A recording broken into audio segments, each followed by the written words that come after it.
Hi. What if I told you it was a legal drug that's responsible for 450,000 deaths per year? Well, there is. And according to the CDC.gov, it goes by the name of tobacco. And tonight, I'm going to talk to you about the problems with tobacco in this country, some solutions to how we can solve these problems, and then some positive outcomes. So my persuasive speech is basically the U.S. government should outlaw smokeless tobacco, nicotine, and all products of that type. Starting out with this, I want to look at some of the issues that involve tobacco today. And one of the big issues for me with tobacco, excuse me one second here, my note card got misplaced. One of the big issues with tobacco is that it causes more deaths combined than HIV, illegal drugs, alcohol, motor vehicle accidents, suicides, and murders combined. Think of all those things every day that I just named to you, and then think of that tobacco is linked to more deaths than those. To me, that was astounding when I found that thing. And you can find that particular statistic at the CDC.gov, which has quite a bit of great information on smoking and things like that. Moving beyond that, I started looking at other factors about negative tobacco. Let's look at the financial cost of it. The first thing I found was that the insurance rates are raised each year by about $6 billion. Not million, billion. And that's just the direct insurance cost. Those are the premiums that smokers pay above the normal premiums, as well as the premiums that people that don't smoke pay to offset the rates. So when I got to $6 billion, I said, man, $6 billion, that's pretty big. It can't get worse than that. It does get worse than that. I looked at the lost productivity time in 2010. It was estimated to be $97 billion lost productivity for the country. That includes things like sick days, people going to the emergency room for diseases that otherwise wouldn't be accounted for. That just blew my mind. I can't imagine how much money that is. Think what we could do with that for money for schools, after school programs, other healthcare costs. We have Obamacare coming up.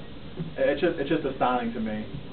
One of the number I want to throw out there for you is that the healthcare itself cost is also about $96 billion a year for cancer treatments, bronchitis, respiratory distress syndrome, all these different things that are combined with tobacco to make the healthcare system kind of get bogged down. Now, it's not the only problem, not the only thing. I don't want to demonize smokers. That's not the only thing out there. But this is one thing that I think we can really work on as a whole. So, as for me, you can see that while smoking is a major problem, and there's not simple solutions to it, it does start with the government doing this. And I propose that the government mandate that within 2 years of the passage of the bill, that we outlaw smoking. The reason why I picked 2 years was I felt like at first maybe a year would be enough time to get everything done. So then I thought, what if we took the first year and just raised the taxes of tobacco and use that money in the second year to pay for cessation programs, yoga, Chantix, different things we can try for people that can't quit in that first year by themselves. This way, we take that money in the first year, we build up a pool, and we set up. You're going to say to me, the government's going to spend it on something else. Well, maybe for once the government won't. I don't know. I'm not a genius to doing that, but we can hope it would work.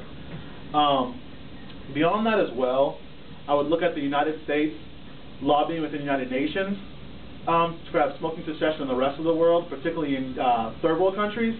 The problem we're going through now with companies like RJR Morris and some of these other tobacco companies is they're no longer marketing to children in the United States to be legal. So what they're doing now is countries like the Philippines, Mexico, Guatemala, parts of Africa, they've brought out the Camel again, the Camel's back out. The Marlboro Man is a huge figure in the Philippines, where these kids go and see it, and they give out free samples, they go to the schools and they give out sodas to the kids with the Marlboro Man. They give out all these things. They don't give out tobacco because they can't do that, but they can give out all kinds of cool little things in a third world country that cost 14 cents. Then the kids go to think and see the Marlboro Man, they see mom and dad smoking. That's the new emerging market for tobacco, because they just can't do it in the States. Also in Europe with tobacco, you can't go to Europe and buy a package of Marlboro. It doesn't exist. You go and buy a white package that says cigarettes on it, and it probably has a picture of a black lung on there, which we're actually moving towards here in the States too. I think within a year or so, they'll have the pictures on the tobacco as well.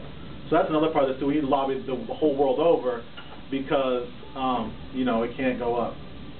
The timer turned off. Oh. So now that we've discussed what the problem is, some issues to help overcome the problem, where we can go from there, I want to discuss some positive outcomes that come with smoking cessation. The first one I want to talk about is that smoking affects babies. Right now it's attributed to, and I went to livestrong.com. I'm sorry, this wasn't livestrong.com. This one was from beattobaccofree.com.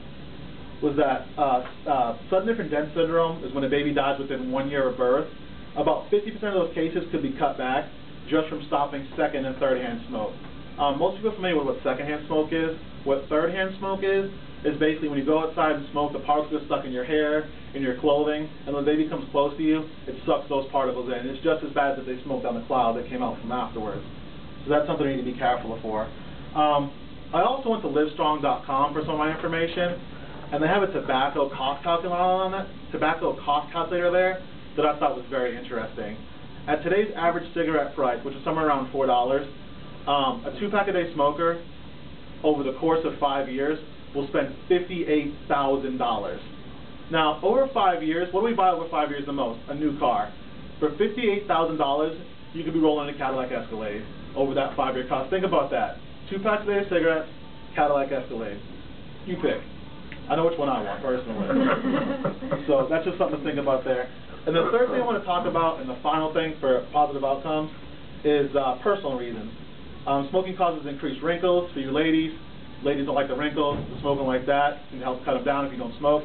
For men, smoking is a vasodilator, and what that means is that basically, smoking is a vasoconstrictor. It constricts your veins, and it makes the blood pressure go up. When that happens, you have the heart problems, the angina, and erectile dysfunction. So a big problem for men with the smoking is erectile dysfunction because it constricts your veins. Nobody wants that. Stop smoking, you get rid of that right away. It's a big way to get rid of that. Other issues it clears up is Alzheimer's, dementia been linked to tobacco, and other mental faculties that it can help you recover those or slow them down, and that. So just to go in conclusion tonight, I just want to remember we talked about the cost of smoking for society, that I want to go and have the government ban tobacco within 2 years of passage of the date, and also the personal cost that the personal betterment of ourselves if we quit tobacco. And I just want to thank you for your time tonight. Listen to me, and you have a good evening. Daniel, No, 6:45. Oh, okay, cool. You're good.